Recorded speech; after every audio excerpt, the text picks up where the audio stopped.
if I wanted a simple regression, again, let's create a scatter plot with average number of mentally unhealthy and physically unhealthy days to see if there is a correspondence.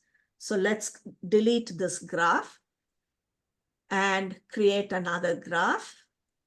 And here I want average number of mentally unhealthy days, say on the X, make sure it's numeric.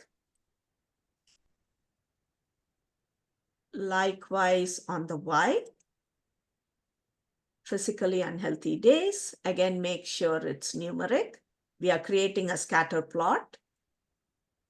So now this allows us to compare the relationship between these two.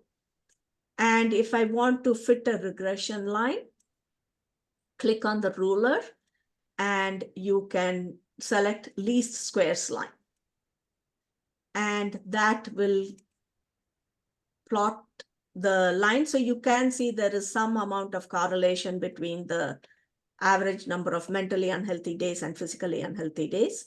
And it gives you the R-squared value, etc. It gives you the function of that line, etc. You can also plot your own functions. If by selecting the plotted function, you see the box shows up here and you can say what you want. So for instance, let's say I want to plot, if I click on that gray box, I can say, let's see, this is, let's say X plus 3, maybe that. Okay, I don't know if I can say X, I may have to say the value, I think.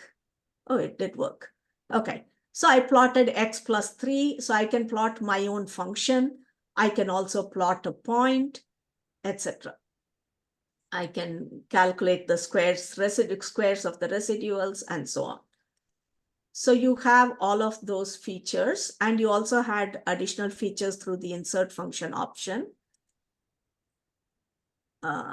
Here you have additional functions you can add.